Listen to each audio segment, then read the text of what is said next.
journals and discouraging it seems that maybe some university people might be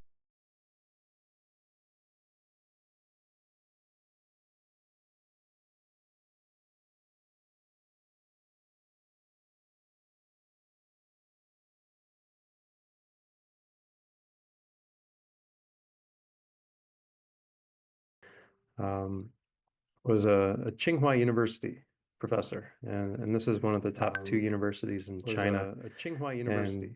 She required all her students to use Grammarly before they gave her a draft of a scientific paper. And I was thinking, oh wow, gave her a draft. That's interesting. She's encouraging her students to use it. And she's thinking, oh wow, gave her a draft. That's interesting. She's encouraging her students to use it. And oh wow, gave her a draft. That's interesting. She's encouraging her scientific paper to use it. Oh wow, gave her a draft. That's interesting. She's encouraging her scientific paper to use it. Oh wow, gave her a draft. That's interesting. She's encouraging her scientific paper to use it. Oh wow, gave her a draft. That's interesting. She's encouraging her scientific paper to use it. Oh wow, gave her a draft. That's interesting. She's encouraging her scientific paper to use it. Oh wow, gave her a draft. That's interesting. She's encouraging her scientific paper to use it. Oh wow, gave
I have not been to the island of Sumatra yet, but I would love to go someday.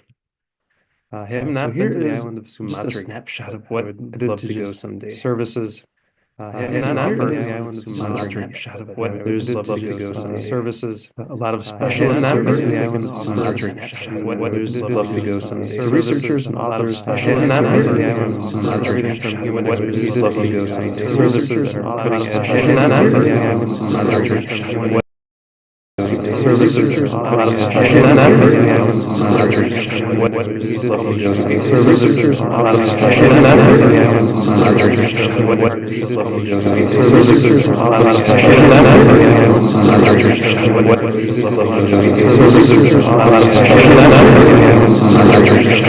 what researchers, love to go services, a lot of special because anything that is generated by AI should be checked by an expert, and it cannot replace human expertise.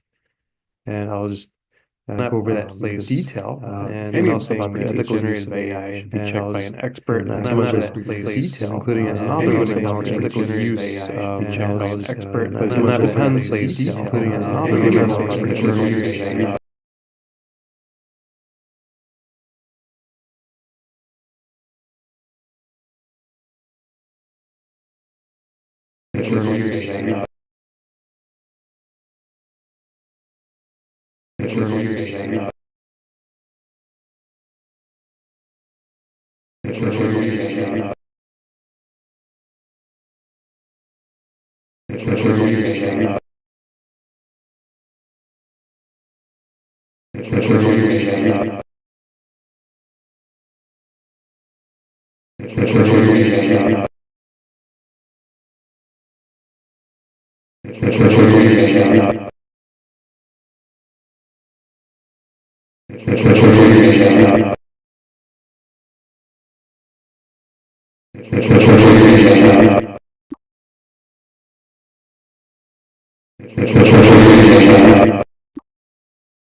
is you all know can generate whole text and passages of text. You all know, and it's being increasingly used by careers, text, and passages of text is all career stages. And it's being increasingly used by careers, text, and passages of text. Here's the responsibility.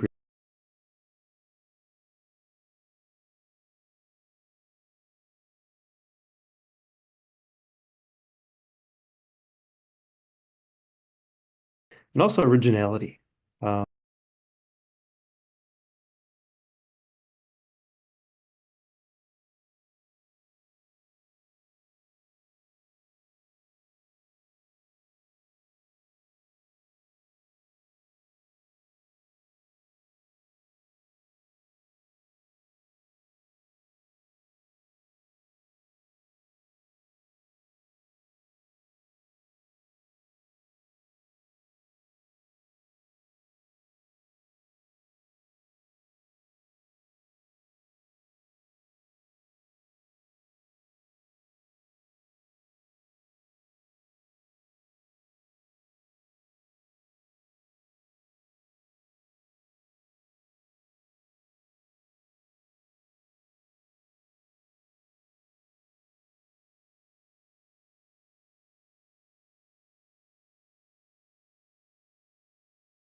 I used it recently in a paper I was editing for a colleague. I used it recently in a paper I was editing. I did one. I used it recently and I made all the changes I was editing. I used it recently in a paper I was editing. I used it recently in a paper I was editing. I used it recently in a paper I was editing. I used it recently in a paper I was editing. Much better. I used it recently in a paper I was editing. Much better. I used it recently in a paper I was editing. Much better. I used it recently in a paper I was editing. I used it recently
webinar will explore the best practices for using AI responsibly and while maintaining academic integrity. So here's just an introduction. Webinar will explore the best practices for using AI. A few introductory slides. Webinar will explore the best practices for using stories about how I introductory introduction. Webinar will explore the best practices for using writing. A few introductory introduction. Webinar will explore the best practices for using stories. A few introductory introduction. Webinar will explore the best practices for using writing. A few introductory introduction. Webinar will explore the best practices for using writing. A few introductory introduction. Webinar will explore the best practices for using writing.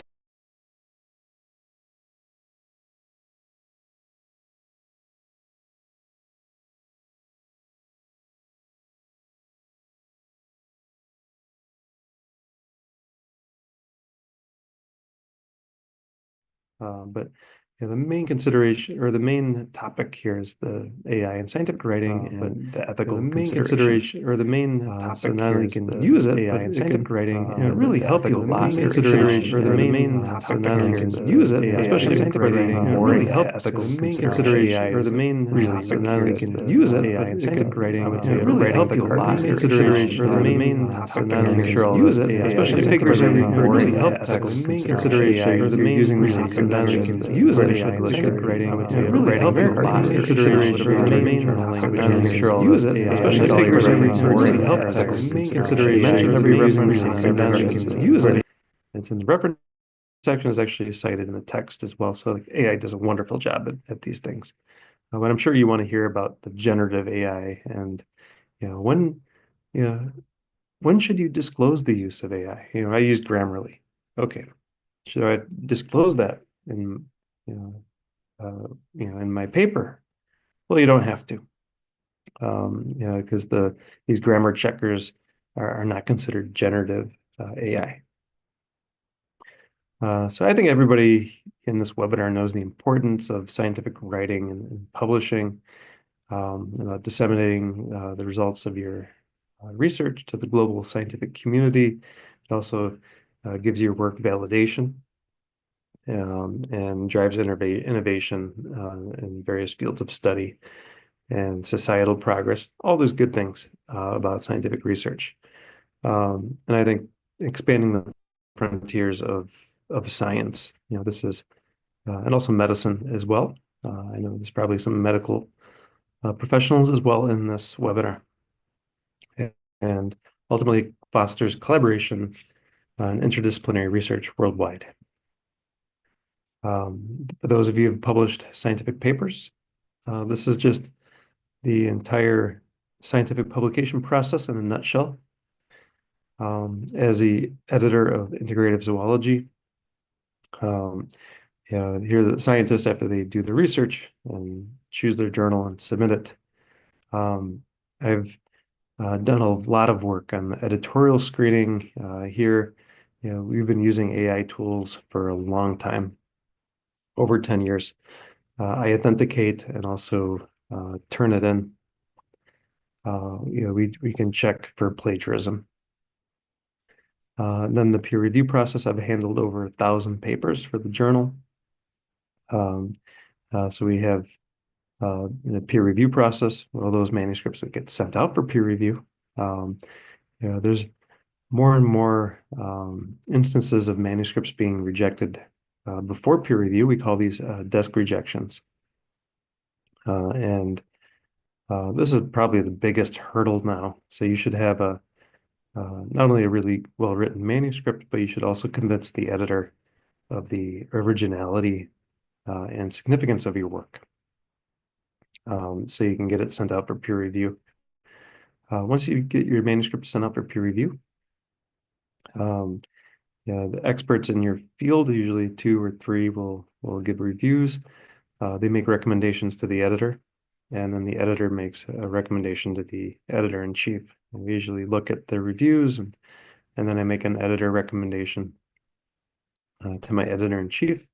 Then we give the decision back to the authors, and usually you get asked to revise your paper and also provide a detailed response to the reviewers in your responding letters. And then after you get your manuscript accepted, the manuscript undergoes more copy editing, typesetting, proofreading, and you'll get to check the proofs. Then finally, the manuscript will be published, usually as an accepted article or early view, and then it gets assigned to an actual issue. It can be in print or online, or it can be both. There's a lot of avoidable rejections. These are some key pitfalls to avoid in the scientific publishing world. One is rejections that you can avoid. So these most often is a lack of fit with the journal scope, or you don't follow the author instructions, or there's problems with the language and grammar skills. It could also be you're targeting too high of an impact factor of a journal. I've seen some manuscripts, they actually, there's nothing wrong with them, and they get rejected at one of the last stages. And they say that the manuscript did not attract enough support from the reviewers and editors for publication in that journal. Usually we try to avoid that by, after the first round of review, to reject the paper, or before it gets sent out for peer review. So usually if you get asked to make a revision, we're not going to waste your time to make you revise a paper that is not competitive for that journal. Another pitfall is failure to adhere to ethical guidelines or proper citation of sources. This can be, or if you have too much text overlap. Sometimes the science is really good on papers and there's too much text overlap. And in these cases, we tell the authors to try to rewrite and paraphrase their text. And then one big red flag is our predatory journals. There's over 40,000 journals now, and unfortunately, I think about 10,000 journals are predatory. So these are open access journals that have little or no peer review, and they'll publish your research very quickly for profit without providing credible peer review. And there's some checkers out there that you can use. For example, the Beals list and then predatoryjournals.com. So you can check to see if a journal is predatory or not. Be careful of your email inbox. There's invitations for submitting to open access journals. That's the most common junk mail that I receive nowadays. So just be careful about that. Okay, so where does AI fit in? AI can help you with manuscript preparation, from grammar checkers to some more sophisticated tools like paraphrasing and rewriting. And also, so that's on the author end. And then over here, I told you that we've been using AI for over 10 years. And the editorial screening, we use Authenticate or Turnitin to see if the paper has text overlap with previously published work and also online sources. So yeah, we're also relying on AI to do these plagiarism checks. And then peer review, I was a little confused when I saw the AI here as well, but as a handling editor for a scientific journal, and I use Scholar One, I actually get suggested reviewers based on your abstract and then all the published abstracts in the world. And they actually recommend about 30 reviewers for every one of the articles that are submitted. Sometimes they're way off, because they're just basically using the abstract that the author wrote and then the published abstracts.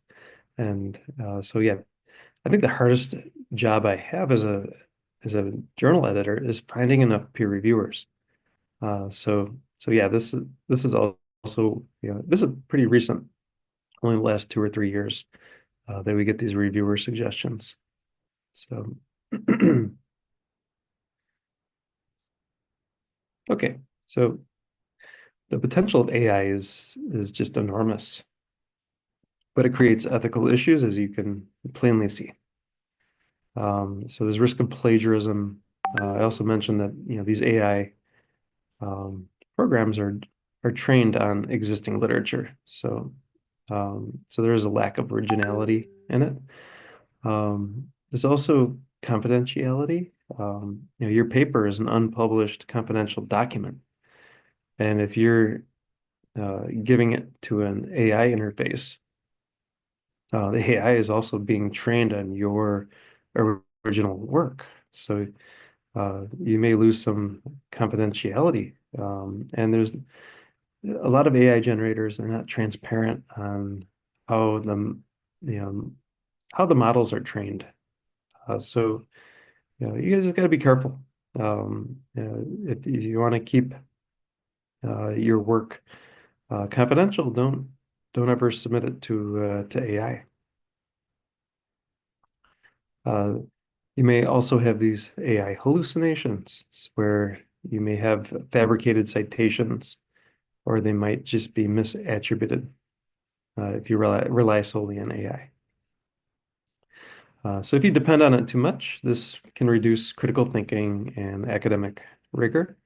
So those are three main ethical considerations. But here's the potential, and I think the pluses here outweigh the minuses on top. So it can really help a lot with writing, proofreading, and citation management. They're great at generating outlines and grant proposals. You won't miss any critical sections in your grant proposals. They're actually very efficient tools at providing outlines for a grant proposal. And AI is also really good at supporting non-native English speakers and improving clarity and readability. I'm just amazed how well it works for that. So I've seen some text, I don't even understand it, and AI helps to improve the clarity and readability. Of course, I'll ask the authors, to check to see if the original meaning is as they intended. But all the content that's generated, you should review it and check it because it may have these inaccuracies. AI also can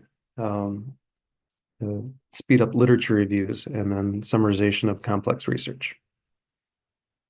And I'll go over some tools, and it does a great job. It even does a great job at finding like newly published papers. Like the day that they're published, you can get emails from these. One of them is our discovery, and you can get a summary of all the research papers. You just give some keywords, and you'll get all the latest research papers in your field. Okay, so AI and scientific writing. So here are some of the tools. It's a new one from China, DeepSeek, and then of course you've heard of ChatGPT. When this first came out, I actually asked it a lot about scientific writing and helping authors. I got some interesting responses from it. And so yeah, here are some other AI tools. Editage has Mind the Graph for creating infographics and graphical abstracts. Then there's PaperPal, also part of the Editage, and our discovery, and then Grammarly, and then SCite as well. So you probably have used Grammarly in the past. Actually, I use it too. And I'll do a little comparison between PaperPal and Grammarly. They both have their pluses and minuses. Also, I mentioned, AI is great for the boring stuff. So checklist, structures, cross-checking, language quality, all the boring stuff. It's kind of nice that AI can take care of this, so you can devote more energy to the creativity and originality. So that's what machines do really well, especially the grammar checkers. I think verb subject disagreement and articles in English using or the does a great job. And then what can they do? Okay, I've mentioned grammar improvement, paraphrasing, rewriting, as basically as a language editing tool, or uh, as a helper as you're writing your manuscripts. And then research summarization. AI does a wonderful job. Of course, citation reference management. It's great that they can automatically format your manuscript. And now more and more of these AI programs can help with language translation as well. But yeah, here's on the red here, research assistance and idea generating. So you can also use it as like a chat bot to help you brainstorm as well. And that's, I think, one of the most interesting parts of using AI. So AI can help save time because it's taking care of the boring stuff, can enhance clarity and reduces your effort, especially with formatting, like citations. And then these are the risks, which I've already gone over. So plagiarism, misattributed citations, or hallucinations, so I can invent citations. There may be some biases depending on how the AI model has been trained. PaperPal has been trained on scientific writing, so it's actually advantage over Grammarly, which has been trained on a more broad base. Don't over rely on it because it'll weaken your critical thinking and writing skills. And you should also, it's unclear how AI generates certain outputs. So, and, you have to watch out for, I would say, confidentiality too, because, you might be training the AI with your own work, your own original work, and another researcher can benefit from that to your detriment. So when can you use it? When does it add value? It adds value when you're in early stages of drafting your papers. It can generate outlines, or it can also help you with paraphrasing and improving the clarity of your writing. So it's wonderful at catching grammar mistakes. You can do a word count reduction, and you can make the writing more concise. I think everyone in this webinar has been asked before to like reduce the word count on like an abstract or the paper itself. So AI is really good at generating alternatives, which you should review, make sure your voice shines through your writing and it's not replaced by AI. Okay, here's the main part of the webinar. Next like 15-20 minutes I want to spend on ethical considerations, and then I'll really briefly go over the language editing services.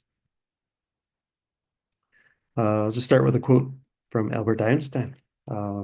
Anyone who doesn't take truth seriously in small matters cannot be trusted in large ones either. I think that's very true with AI because it's a huge responsibility. So academic integrity is a commitment to and demonstration of honest and moral behavior in an academic setting.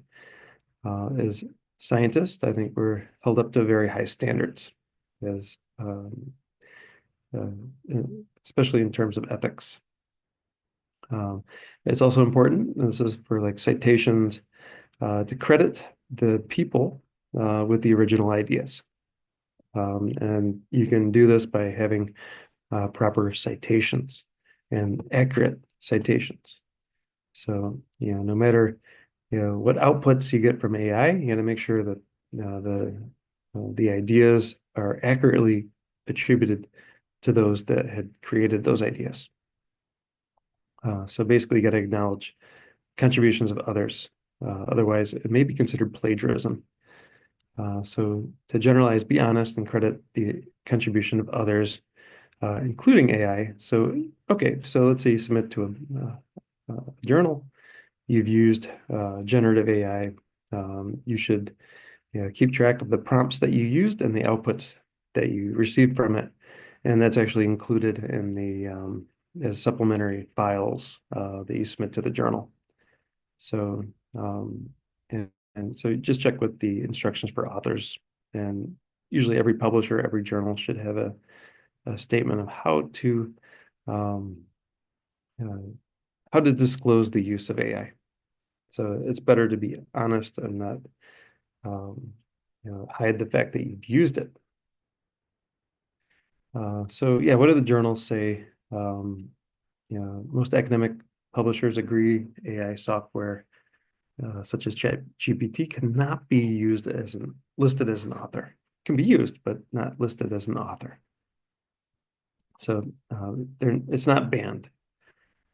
So Springer Nature is one example, permits the use of such tools in preparing manuscripts, as long as the full details are disclosed in the manuscript, either in the methods section or in the acknowledgments section, or as a supplementary file for review. So other journals have seen the adoption of ChatGPT as inevitable. So they encourage authors to be open and clear about its use. And then Proceedings of the National Academy of Sciences of the United States of America. They said that if you use ChatGPT or generative AI, it needs to be acknowledged. So every publisher has its own say.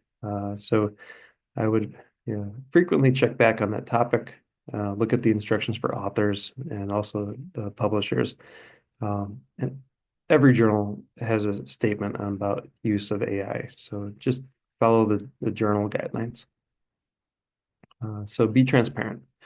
Always disclose its use to maintain honesty and openness. And this is, I think, what I would encourage the most. Be accountable. You are responsible for the final content. So ensure that you review and also edit all the output from AI. So very, very important. Make sure your own unique voice shines through in your writing. And then originality. So preserve your unique voice and insights while using AI. And this, I said AI are tools. It's a writing tool. It shouldn't replace you. It's only a tool. So it should complement but not replace your creative work. So disclose it, be accountable for it, evaluate all the output, evaluate the accuracy and reliability of the content. So you should review every word it generates. And then you should, to support ethical standards, you should have full disclosure of the use of AI. And this will help prevent its misuse and ensure that it complements rather than replaces human input for scholarly work. So you're responsible. So be careful with the plagiarism. Sometimes the content is just changed slightly. So the output's too similar to the original text. And this may lead to plagiarism. For example, paraphrasing, might not provide the right citations to the original source. So and this results in uncredited use of others' ideas. So make sure you cite properly. And also another pitfall is subtle repetition of ideas. So AI tools may paraphrase, generate content that replicates ideas too closely without introducing sufficient transformation. And this can be flagged as plagiarism during peer review. So here's some tips on maintaining originality after using AI. You should carefully read through the generated content and make sure you can make adjustments to it. Actually, it'll generate the content. You can actually edit directly into the outputs and make sure your voice comes through. You can add your own personal insights. It's okay to use AI for proofreading or even generating ideas, but don't use AI in the results section or interpretation section. Make sure that your original thoughts are there and clearly presented and not overwritten by AI generated suggestions. So, and don't over rely on it. Use it for tasks like grammar and summarization, but don't substitute those critical sections like the analysis and conclusions. So make sure you maintain full control of the content. Don't let AI dominate. You can also customize AI suggestions. This AI can generate content based on your own rating style or your unique perspective. And also make sure it's consistent. You may generate your own content, and then AI generates content. Make sure that the writing is consistent. It shouldn't look like two authors have written the content. It should be just one author. It should be you. So maintain consistency in tone, style, and voice. And you should edit any inconsistencies that might arise from AI tools' influence. So here's some best practices. Be transparent, disclose its use. Make sure you're citing properly. Never use AI to fabricate data or plagiarize content. And don't over rely on it. Respect privacy and confidentiality. You have to ensure that you're following ethical guidelines related to data privacy, especially when handling sensitive or confidential information. So yeah, be careful with your manuscript. It actually is a confidential document until it's published. Always apply human review and judgment to AI-generated content. Make sure it aligns with your intent, your intended meaning, and meets academic standards. Be mindful of the biases. And there's actually a lot, if you've used AI tools, you can actually identify what those biases are and then use it responsibly. And you can continuously learn and adapt. So stay updated on best practices for AI use and the ethical guidelines to ensure responsible and informed application of AI in your work. So here's some unethical use examples: fabricating data, plagiarism, misleading citations, or missing attributions, or over-reliance. And then on the right side of your screen, you can use AI for generating ideas, researching, outlining, or creating an introduction. That's also a good, but don't use it in the analysis and conclusion sections. Be careful there, unless you're only using it as a writing tool. Okay, I wanted to briefly discuss, there's basically an arms race going on with AI. AI is also being used to check the use of AI. Journals will use iAuthenticate or Turnitin. But yeah, there's also some tools, and they're evolving. ChatGPT, well, it just says GPT-0, AI text classifier, and cross-plage. So yeah, journals are trying to determine if AI wrote text. But so far, the AI detection tools have so far proved unable to pick out such text reliably while avoiding flagging human written prose as the product of AI. So the machines don't even know if AI generated it or the authors wrote it. So we're still in this gray area. It's best to disclose its use and be honest with the journal. So again, transparency is very important. Then accountability. You need to take responsibility for the final content and ensure that AI tools are used ethically and appropriately. And then make sure your own unique voice shines through in your writing. So I think the best mix of AI is experts, human expertise, complementing AI. So AI can assist in boring stuff, like generating some content or paraphrasing or even proofreading. But keep in mind, it's only one part of the writing process. Writing and editing is very hard work, and it's an iterative process. You write and then you edit. You write and then you edit. You have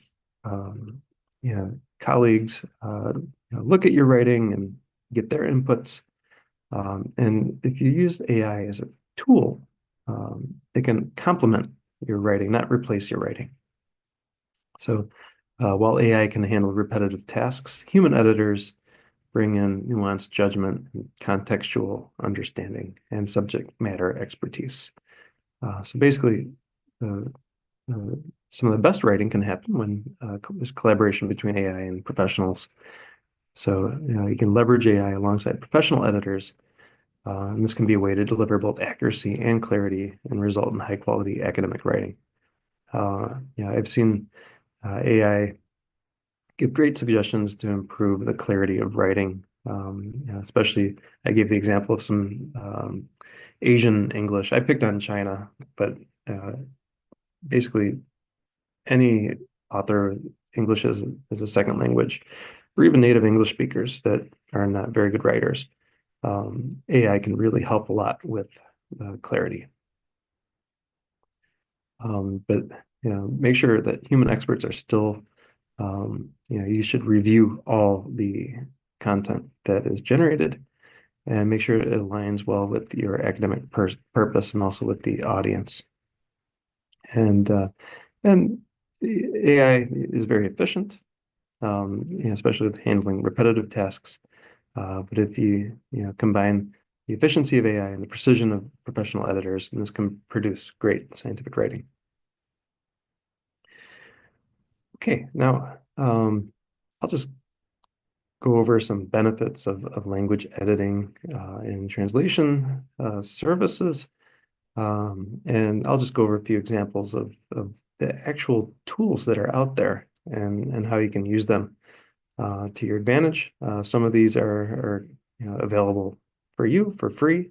And then there's some paid ones which allow you to use different features of AI, which you might find to be very helpful. And you should also, you can play with the AI tools and figure out the pros and cons, the pluses and minuses of using them. Because I still think the AI is in its infancy. It's a new tool, and we're still learning how to use it to our advantage.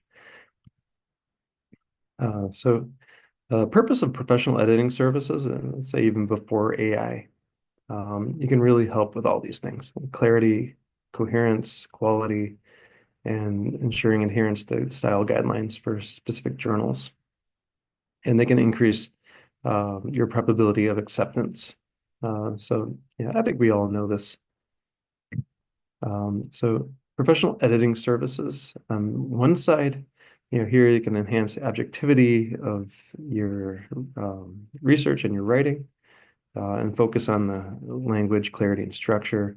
And there's a lot of subject matter expertise. All these journal editing services, professional editing services, they're in touch with experts in your field. So you actually, your work is not only checked by professional editors, but by subject matter experts as well.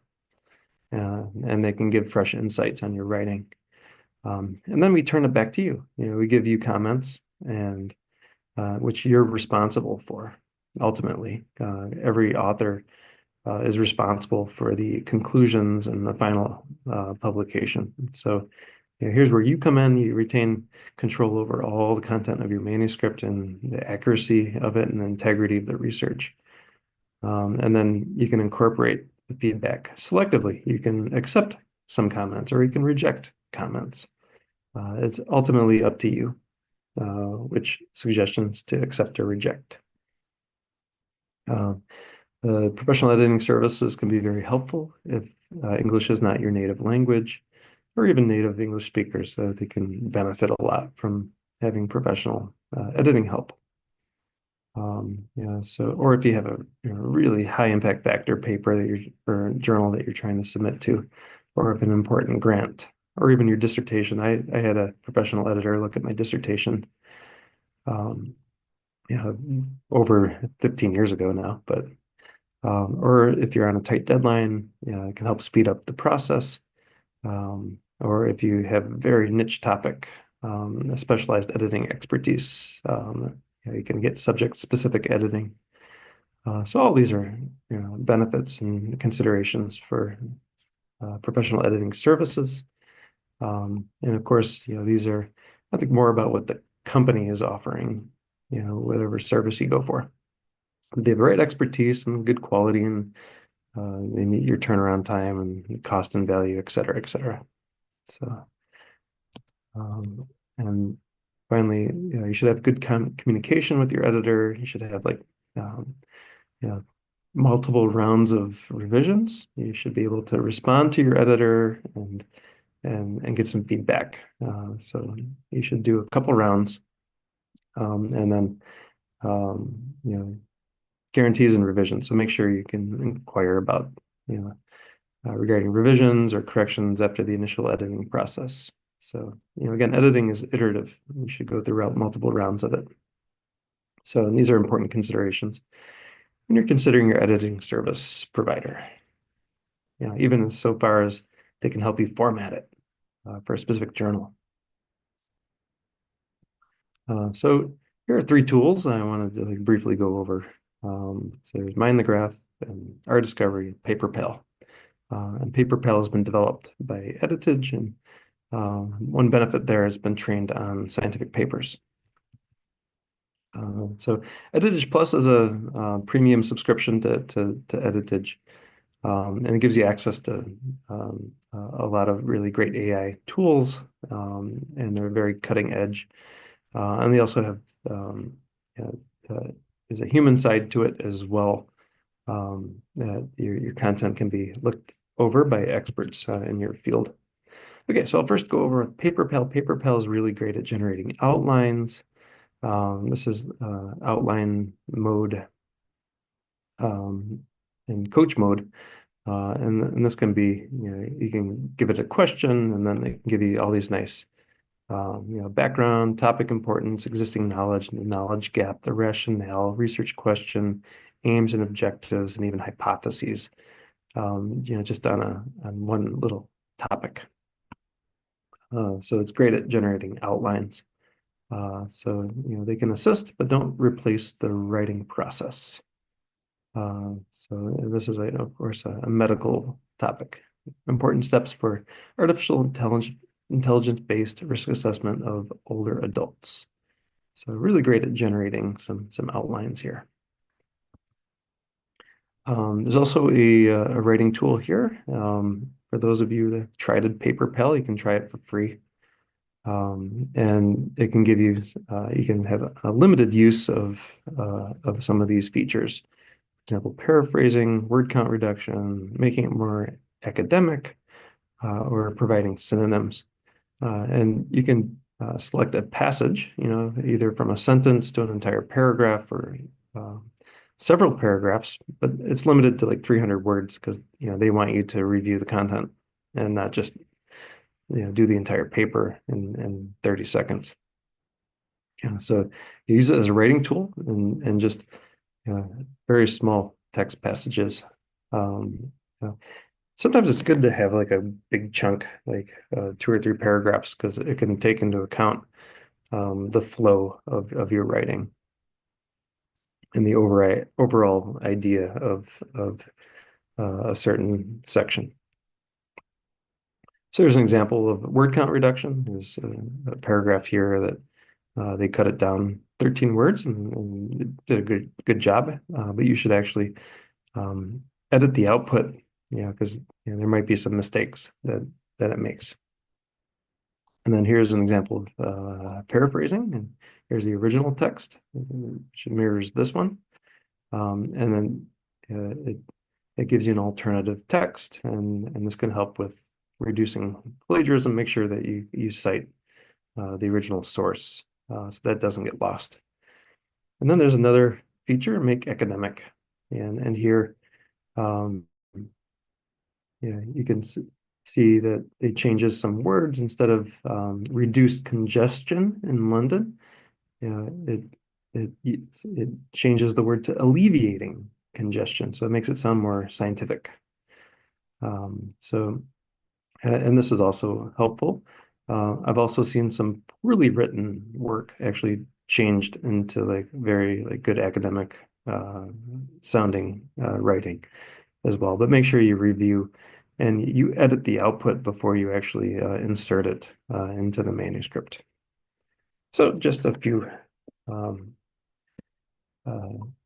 examples here. So you can adopt a formal academic tone. And again, you can incorporate some terms and phrases as well in here as well. So it helps to build your own library as well. I think Grammarly can do that too. You can make your own library of terms to insert in the paper. And here is another example of writing a text suggester. So basically you can start with the narrative of your paragraph, and then the text suggestion can of what your next sentence will be, what can come next. So you can have here's a blanket statement on cancer, and then in the blue here is the suggested text to continue the writing.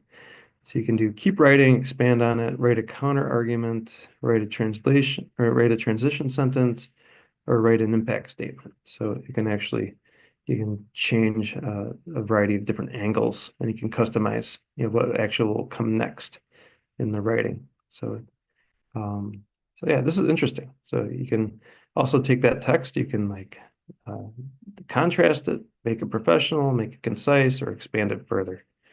So here is actually, I think, a writing partner. But be careful. It's don't over rely on it. You can also use it to answer some questions on research, but be careful that it's not an artificial intelligence hallucination. So here's you can ask it a question: how well will the rollout of 5G networks enhance the capabilities and applications of the Internet of Things? And then actually finds a citation, and you can actually generate some text and a citation as well. But you should verify that it's actually an accurate citation. So you can quickly save and cite the paper. Yeah, very efficient tool. But be careful with it. Make sure it's accurate. And then, of course, just like the EndNote and Mendeley and Zotero, it can format your citations as well. So PaperPal is a little better than Grammarly. I would say not a little better, but a lot better because it's trained on scientific papers. But actually, there's my secret. I run Grammarly after a round of PaperPal editing, because this can do the scientific editing, and then Grammarly's been trained on a more broad, it's been trained extremely broad and can generate very good writing. So Grammarly can actually catch some mistakes that PaperPal makes. So while this is good for scientific writing, Grammarly, you can always use at the end of your writing just as a final check. So you have verb-subject agreement and proper articles. So you can use the best of both worlds. Our discovery really quickly is, this can give you personalized recommendations on research papers. You can provide it with some keywords or some co-authors or other scientists you want to follow. And as soon as new publications have been published, you can have papers delivered to your email inbox. And it's also really great at research summarizations as well. So I'd urge you to take advantage of our discovery as well. And you can stay up to date with the latest publications in your field. And there's actually a Chrome plugin. There's also an app on your cell phone. And it can maybe give you some quick summaries. It can make it into a podcast. You can listen to papers, and actually can give you some good summaries as well. So you can listen to full papers or audio summaries. You can also consume research easily with shorts. They can provide you nice summaries, some of the key figures of papers. This can help you save time in your literature reviews. And then this is also part of the EdITEDGE ecosystem of services, Mind the Graph. This can help you with illustrations for papers or graphical abstracts or infographics as well. And they actually have a database of a lot of really cool illustrations, over 80,000 of them. A lot of medical research papers or common icons that you use in research, or animals or different parts of the body or cells. A lot of genetics illustrations. And this can help you customize an infographic or a graphical abstract. And you can actually partner with EdITEDGE as well to help with this. Because graphical abstracts are becoming more and more important part of a scientific publication. It's published online alongside your full paper, and it helps promote your research and share it on social media. So in conclusion, and I think we got a few more minutes left, and I don't mind going over time a little bit for the Q&A session. AI is becoming increasingly important tool in research, and especially with the writing and some of the machine-like tasks. It can make your writing more efficient and helps a lot with paraphrasing or enhancing clarity of your writing. But don't let it replace your writing, and don't over-rely on it. And always observe the use policies and stay updated on developments with the journals and the guidelines that they give. So academic writing is very integral to your work. It's basically why we're all researchers. That's the end result. Our end goal is publications.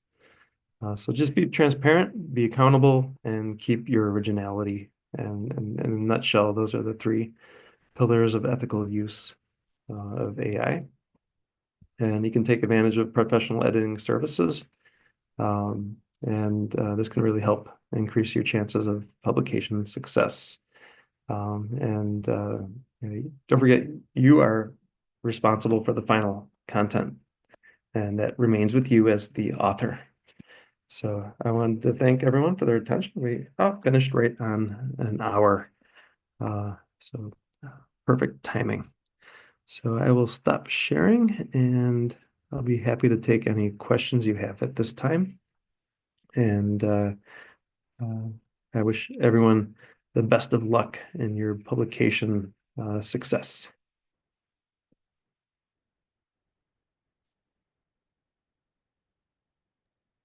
Baik, Bapak, silakan kalau ada yang mau bertanya. Mungkin apabila belum bisa dalam bahasa Inggris, mungkin nanti kan kami bantu untuk menerjemahkannya kepada Bapak Jacob. Yes, I have one question. Silakan Bapak Zul. Yeah. Are the journal written with AI still worthy of being called scientific journal?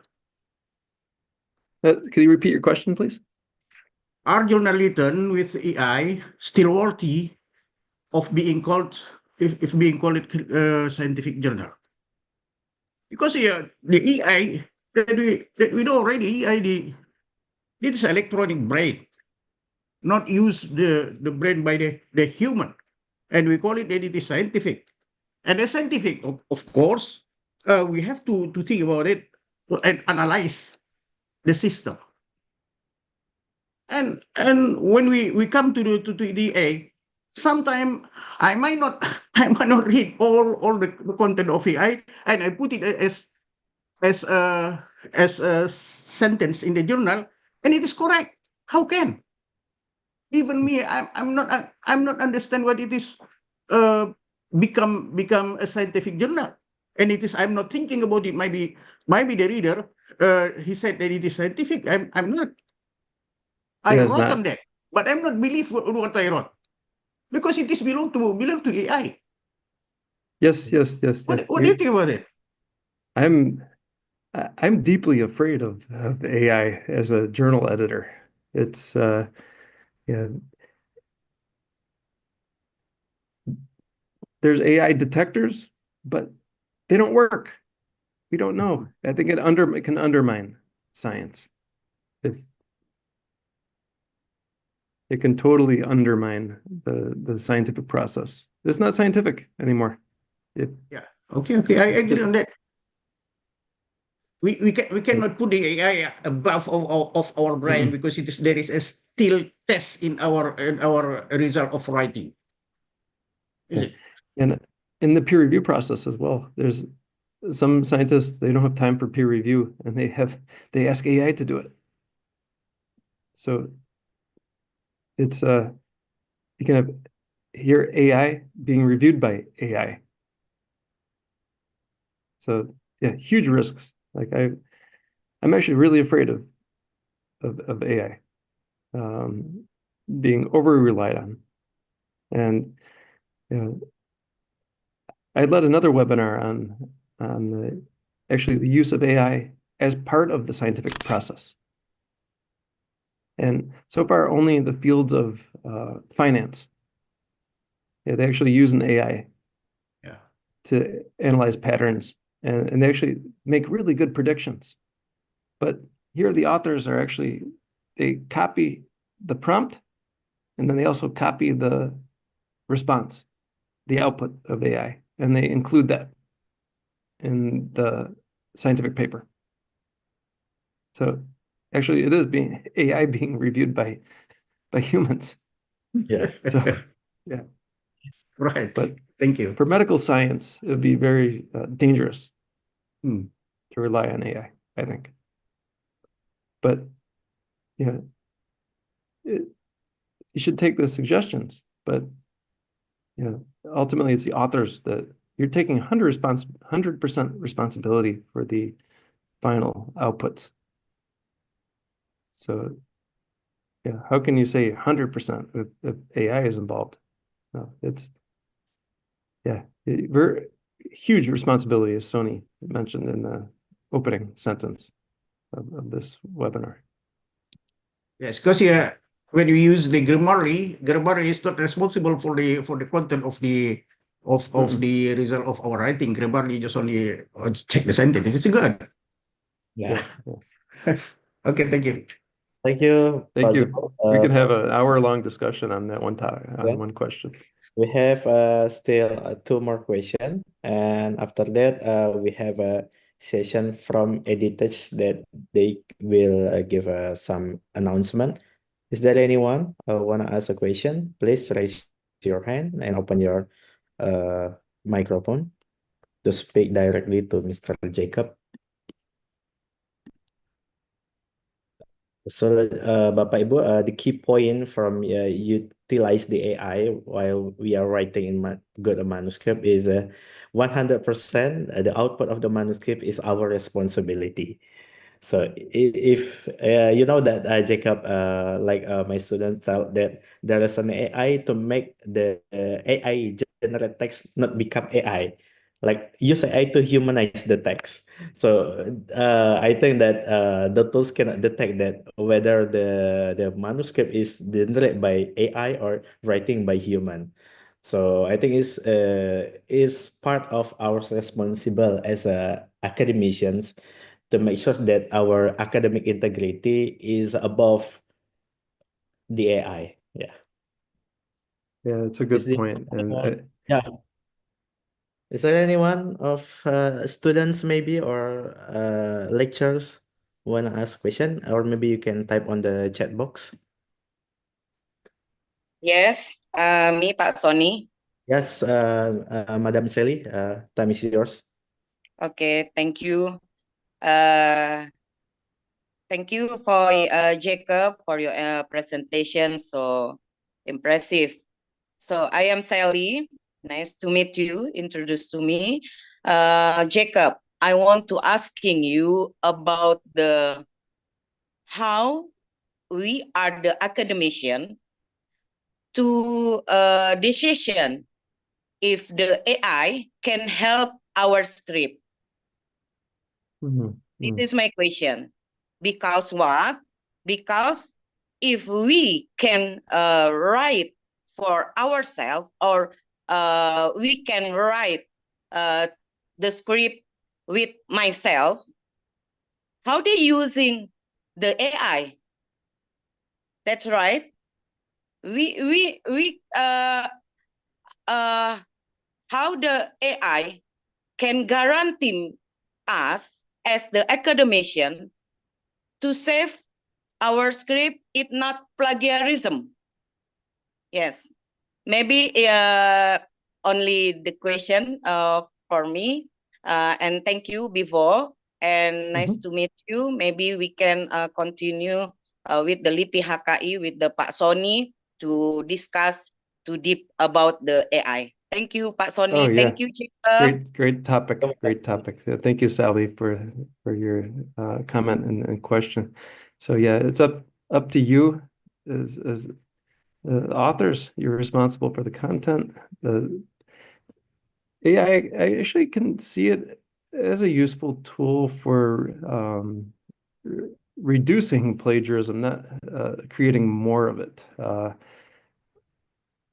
I get a report on every manuscript on the text overlap, and I think some of these text overlap reports, I think they're too sensitive. I'm amazed what gets flagged as text overlap, especially in the methodology section. That's one of the things about science, is that it has to be repeatable. And so I see a lot of text overlap in the method section. So I encourage authors to just maybe cite the papers, or you modified the methods and you can describe how you modified them. But it gets flagged, and then the journal has to, okay, you have to reduce it below, I don't know, 25% or 15%. Or even if you self-plagiarize, like your previously published work gets flagged as text overlap, so you have to paraphrase somewhat. And here I've seen the AI tools to say something slightly different way, but keep the same meaning. And if you don't like the output, you can regenerate and edit and follow suggestions, and keep the original sources cited as well. And I've seen that as as a tool to help reduce the text overlap. It's important to actually get the document from iAuthenticate and cross-reference. Some of the journals will actually give these to you if text overlap is a problem. So get that PDF file, and it actually highlights every single phrase or sentence that gets flagged for text overlap, and then you can concentrate on those sections. So that's how I'd say maintain your own voice, but you're just beating a machine anyways, because the text overlap plagiarism detectors are just an AI tool. So yeah, I should not over rely on that. Yeah, I was telling authors, I think it's too sensitive. Like, you can try changing some words around, and it's actually, I can give a separate webinar on paraphrasing without AI as well. You can use a passive voice or active voice. Change your voice, and that will actually.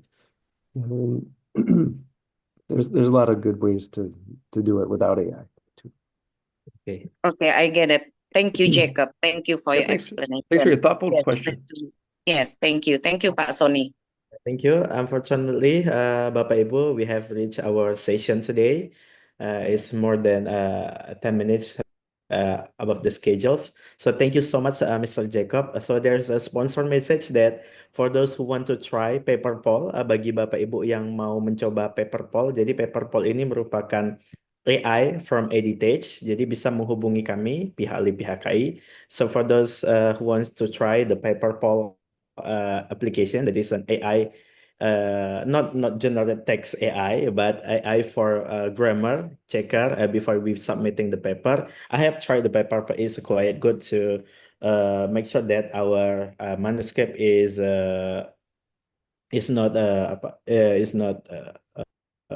detected as a bad grammar text. So that's why you can check your manuscript using a paper route to make sure that your manuscript is right in a good grammatical text, especially for the academic purpose. So for this one to try, you can ask Ahmad as our staff in LIPIHKI, and we can share the free account, free account for several persons. Thank you so much, Dr. Jacob, for your time and William. Yep, And thank you're you welcome. so And much for the editors I- for the sponsorship. Our meeting today, it's more than 100, and also we have live on YouTube. Mr. Jacob, it's about 200 Great. people joining us today. Thank you so much for Wonderful. your time, and thank you so much for the editors. Thank you. Yep. Assalamualaikum warahmatullahi wabarakatuh. Bye bye. Good. Good luck, everyone. Okay. You can experiment Thank you, with Jacob. Thank you, Pak the Sony. paper Thank trail. you, LIPIHKI. Thank you. Recording stopped.